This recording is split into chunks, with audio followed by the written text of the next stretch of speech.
Mga kaibigan, welcome back. Pag-uusapan natin dito ang 30-man player pool ng Gilas sa Asian Games. Lumabas na, wala si Abando Belangel pero kasama si Kai Sotto. Matik sa qualifiers, kasama yan kasi inaasam ni Coach Tim. At si Boba ng SGA, kalaking tao, 33-10 ang cellphone.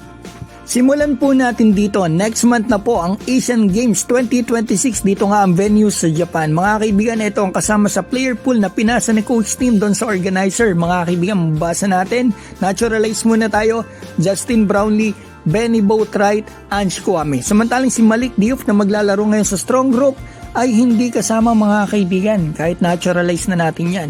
So nakalagay pa rito mga kaibigan si Jamie Malonzo. Yan, makikita ulit natin siya sa Gilas. Ito, mga PBA teams galing to.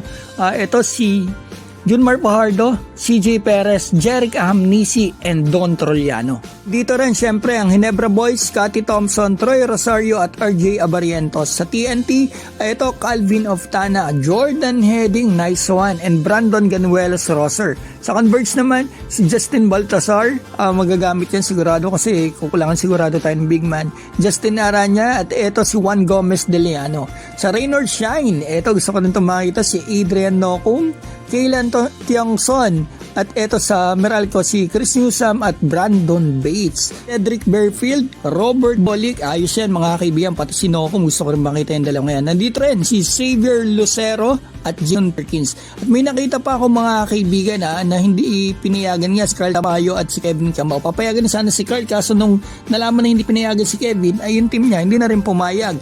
So nakasulat dito pala mga kaibigan sa baba about dyan, etong si SJ Belangel at Renz Abando pati si Arvin Tolentino ay hindi rin napabilang dito sa player pool ni Coach Tim. Kung nakakalungkot mga kaibigan kasi tingin ko deserve niyan makapaglaro dito sa Gilas, especially para sa akin mga kaibigan SJ Belangel at Renz Abando. Kung Asian Games dapat talaga nandyan yan mga kaibigan, pero wala, decision ni Coach, supportahan natin siya, sinabi ko lang opinion ko. So ngayon pag-usapan naman natin si Kai Sotto.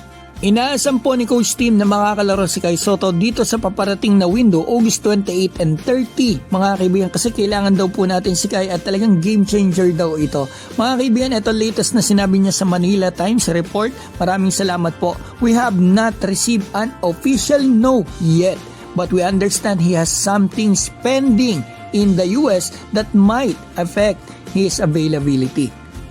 Kaya naman mga kaibigan, napaka-imposible. Malamang talaga kasama si Kai Sotto dito sa player pool natin dito sa paparating na window. Kasi po mga kaibigan, dito nga sa Asian Games, sinama niya ultimo si Kai Sotto. Ito ang report mga kaibigan sa Philstar yung kanina, kadugtong nun. Team Cone still included Kai Sotto. Sa Asian Games yan mga kaibigan Kai Sotto, Dwight Ramos, AJ Edo, Quentin Milora Brown, Mike Phillips. Mga kaibigan yan, nababasa nyo naman po kahit hindi sigurado yung mga players natin kung papayagan ng bilig team nila. So ito, pag-usapan natin na mabilis si Boban Marjanovic na player po natin sa strong group. Mga kaibigan, sa dinner po nila, ito ang video niyang nilabas. Panoorin po natin. I'm soup guy. Great soup.